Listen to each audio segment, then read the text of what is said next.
Namaste. Myself Triveni Khurana, Assistant Professor, Faculty of Physiotherapy and Diagnostic, JVM, Rajasthan. Today we are going to discuss about stretching and stretching programs. Following an assessment of patient condition by one of experienced therapist, patient will usually be given a home exercise plan in conjunction with routine clinic treatment. Even if patient condition or injury does not include a specific limitation of range of movement, it is usually advisable to perform stretches prior to complete exercise. If a joint, muscle or connective tissue becomes injured, it can easily heal in a shortened pattern due to constrictive nature of healing tissue. If left untreated, it can cause restricted movement, painful twinges, and increase the risk of injuring the affected tissue again. Severe cases of muscle contraction related to long-term neurological conditions can have a pronounced effect on muscle strength and functional ability. Following instructions from therapist, patient will be able to target areas of restricted movement that may cause pain or otherwise limit flexibility. In this way, patient can regain full range of movement and reduce the risk of further pain or injury. Stretching exercises will be tailored to target patient's problem areas and will vary in intensity and duration depending on the desired effect. The movements will be easy to perform and only take a few minutes of time each day. Muscles will achieve better stretch if they warm up first and with some gentle movements. This leads to better soft tissue extensibility and improves the effectiveness of the stretch. Maintaining each stretch for around 10 to 15 seconds is important to overcome the initial tension in the muscle tissue and achieve lasting change to the tissue's flexibility. Now, what is stretching? Stretching is a form of physical exercise in which a specific muscle or tendon or muscle group is deliberately flexed or stretched in order to improve the muscle felt elasticity and achieve comfortable muscle tone. The result is a feeling of increased muscle control, flexibility, and range of motion. Stretching is also used therapeutically to alleviate cramps and to improve function in daily activities by increasing range of motion. Now, some terms which are related to stretching. What is passive stability? Passive stability involves joint surface anatomy as well as joint capsule and ligament structure, strength and tightness. Passive stability depends usually on joint positioning and the load involved. Now, what is active stability? Active stability involves the combined forces of both the movers and the stabilizers of the muscle tendon system of a joint. Instability refers to the occurrence of the abnormal joint mobility due to lack of support normally supplied by surrounding tissues to maintain the integrity of the joint. Testing can reveal laxity of joint ligaments. What is hypermobility? Hypermobility refers to an exaggerated mobility in the ROM, but movement remains in the normal line of joint action. Now, what is passive stretching? Passive stretching is a simple stretching method. It uses external force directed to stretch the desired body tissues with the aid of an assistant, therapist, machine, weight, and pulley system, or without external aid by the subject pulling. For example, the legs with their own hands or using gravity and body positions to create stretching force. Now, what is active assisted stretching? In the active assisted stretching, the therapist applies passive stretching while the subject assist the movement by contracting the agonist muscle. This stretching technique has been used to increase mobility as well as strengthen weak muscles and improve coordination. Contract relax stretching is an even more commonly used form of active assisted stretching. What is dynamic stretching? Dynamic stretching implies that the muscle is stretched by moving a joint in the direction that muscle will be stretched and immediately returned in the direction that the stretch will lessen. This may be repeated several times while gradually increasing the ROM so that the targeted tissue becomes gradually elongated. Stretching may be slow with a steady speed or may accelerate to high speed with the acceleration near the end range of motion, as in ballistic stretching, which is essentially dynamic stretching. Dynamic stretching may be active while using antagonist muscle to produce the movement, or it may be passive while using the weight, gravity, and to produce the stretch. Athletes often use weight assisted dynamic stretching. What is ballistic stretching? In ballistic stretching method, movement is achieved with a strong and repeated muscle contraction of agonist muscle to stretch the antagonist muscle. Movement is usually repeated a number of times without stopping and is classified as a dynamic stretching technique. Dynamic stretching technique can also be done with a slow steady speed, in which case they would not be ballistic. Strong and fast stretching causes a reflex that activates muscle and a resistance to stretch. However, ballistic stretching is not so fast that it would intimate intense muscle contraction and prevent movement, as it slows near the end of the range of motion. What is static stretching? Static stretching involves moving the joint to the point in which there is a considerable resistance from muscle tension.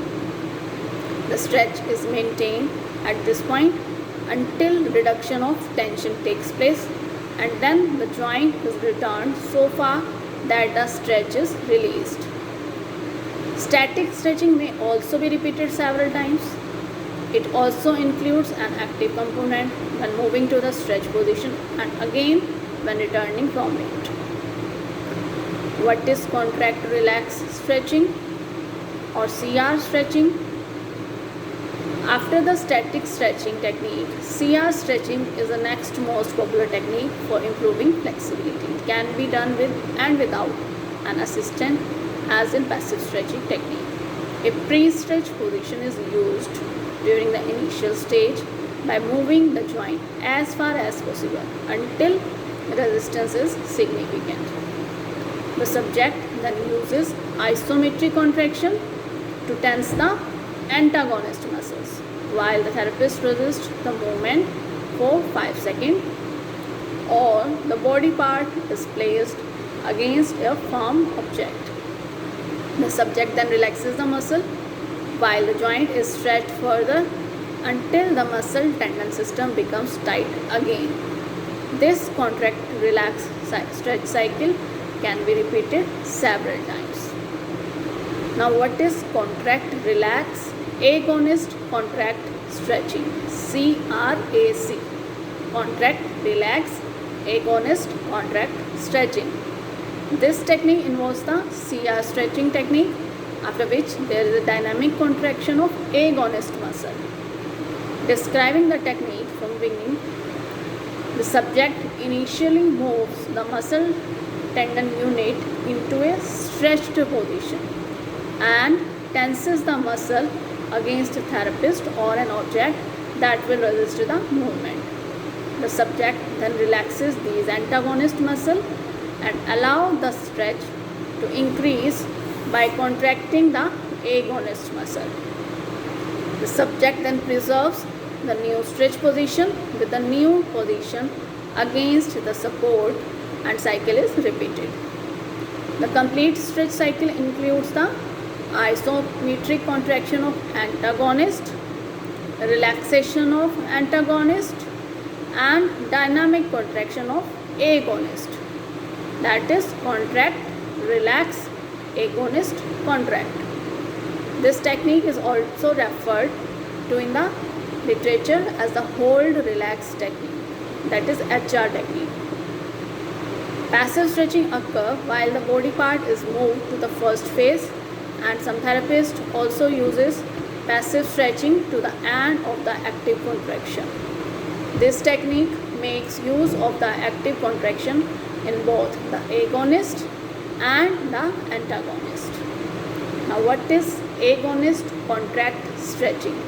AC. In active range of motion training, extremities are actively moved into the stretch position and held there for a given amount of time. Thus, it involves static phase. Agonist muscles are used to achieve the stretch position, and therefore certain amount of strength and effort is required so that the stretch will be effective.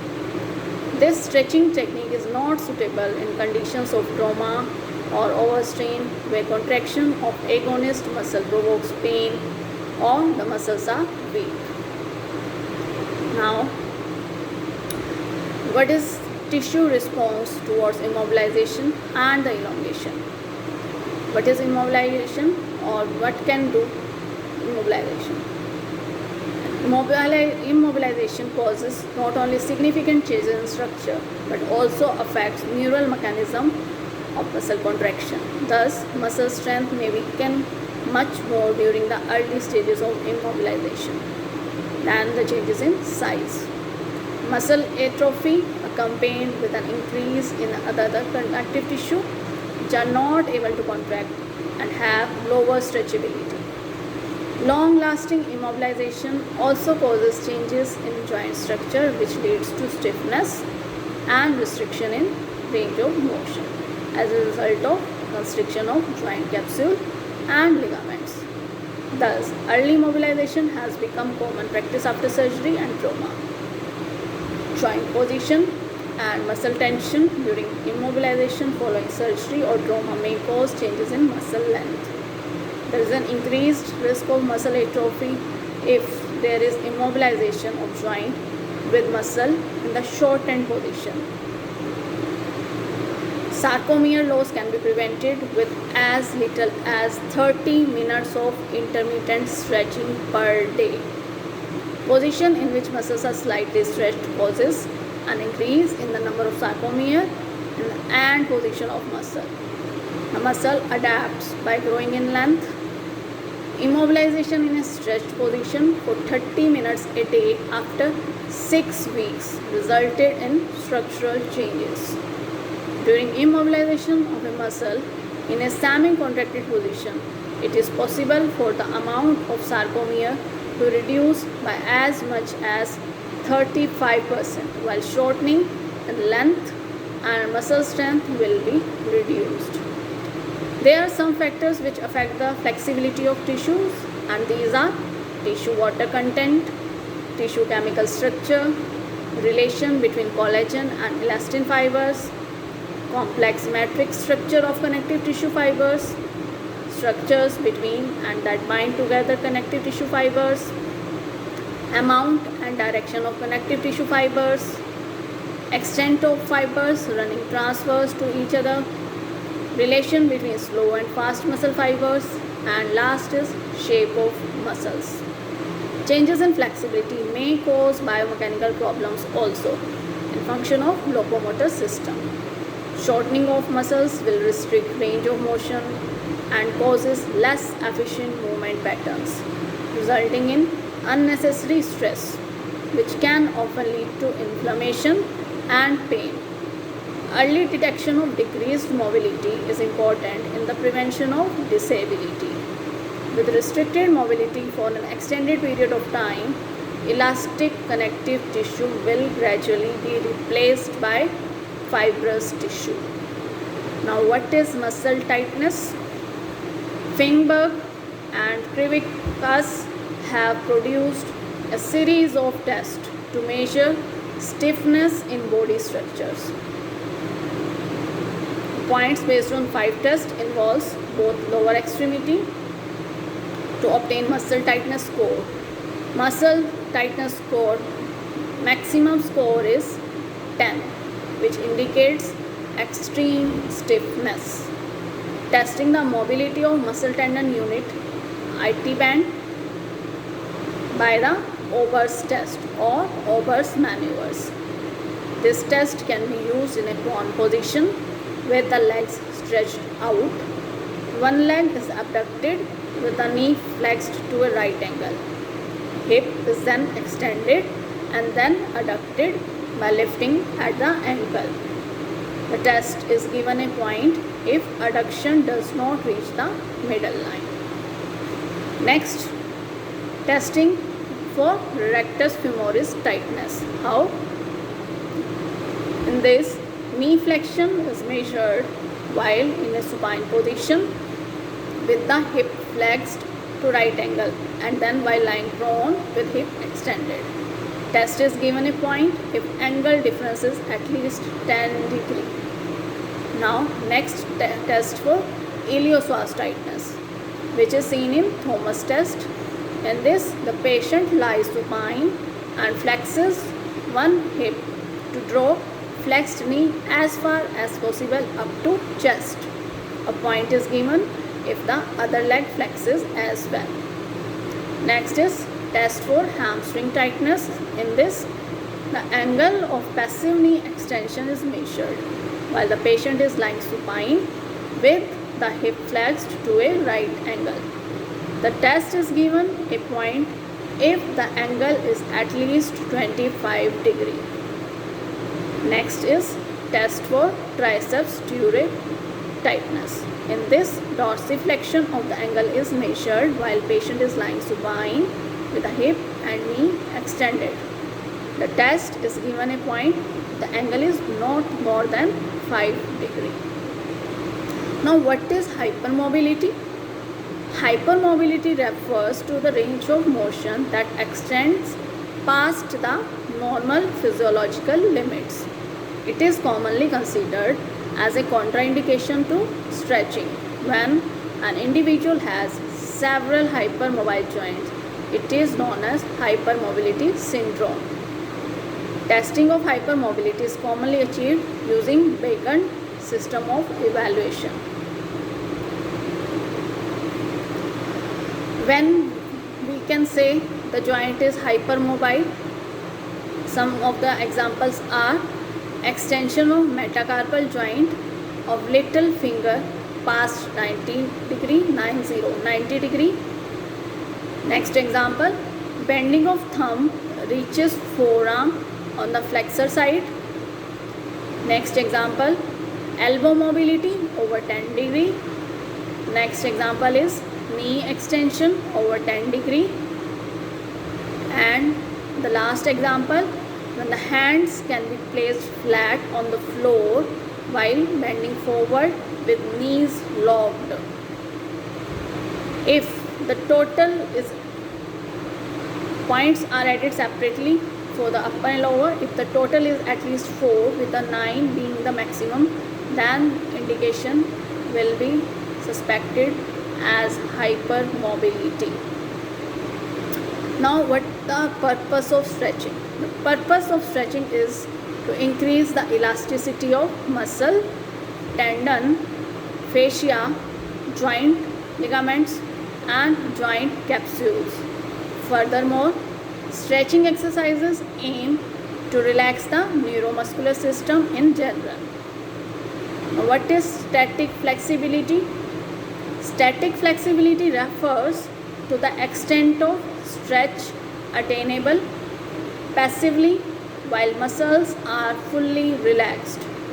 Muscle force in this case has no bearing on the results. What is dynamic flexibility?